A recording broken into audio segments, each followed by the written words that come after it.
Welcome back, guys. I genuinely cannot believe what Konami are doing anymore because every time I think they've run out of crazy ideas, they somehow manage to surprise me again. And this time they looked at Casemiro, one of the most defensive midfielders in football history, and decided to give him bullet header. Yes, bullet header.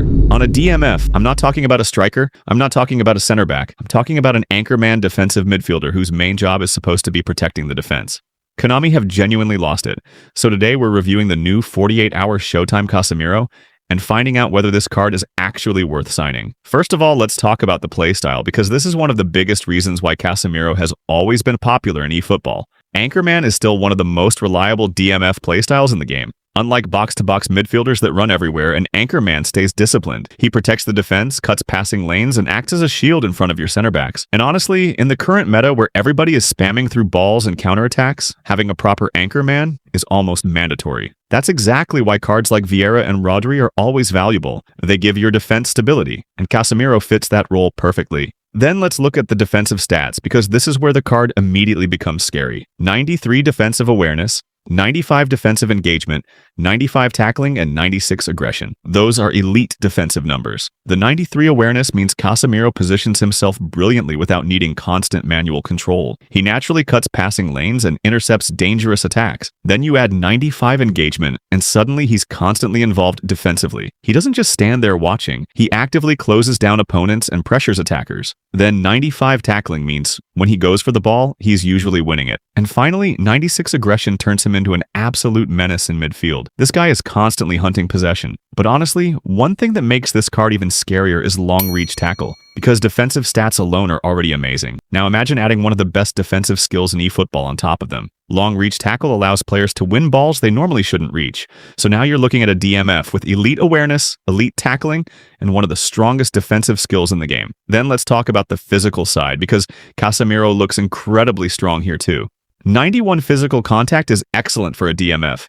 He isn't getting bullied by attackers. If anything, he's the one bullying them. Then there's 92 stamina. This is huge because midfielders are constantly moving throughout matches. Casemiro can defend aggressively for 90 minutes without becoming useless late in games. Then you add 91 jump and suddenly things start getting interesting, because this is where bullet header enters the conversation. When I first saw bullet header on Casemiro, I thought Konami were joking, but then I looked at the numbers. 92 heading, 91 jump, and 91 physical contact. Suddenly it started making sense. This isn't just a random skill they threw onto the card. Casemiro genuinely has the aerial ability to use it effectively. Think about corners.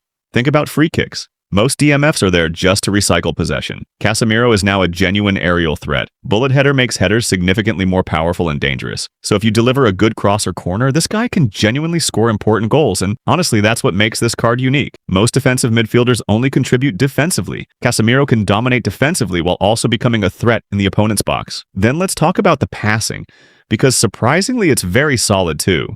88 low pass and 90 lofted pass are excellent numbers for a DMF. No, he's not Modric, but he doesn't need to be. His job is to win possession and distribute the ball efficiently. Whether it's short passes to midfielders or long switches to wingers, Casemiro can handle it comfortably. Then we move to the progression, because I honestly think the progression Konami gave him is very smart. Attacking 9 improves his heading threat significantly. Lower body strength 8 improves physicality. Aerial strength 5 boosts his dominance in the air. And defending 12 turns him into an absolute wall in midfield. This progression basically maximizes everything Casemiro is already good at while making bullet header even more effective. So now the big question, is this 48-hour Showtime Casemiro actually worth signing? Honestly, I think a lot of people are underestimating him. Everybody sees bullet header and laughs because it looks ridiculous on a DMF. But when you actually look at the stats, the playstyle, and the overall build, this card makes a lot of sense. You're getting an elite anchorman with outstanding defensive stats, incredible physicality,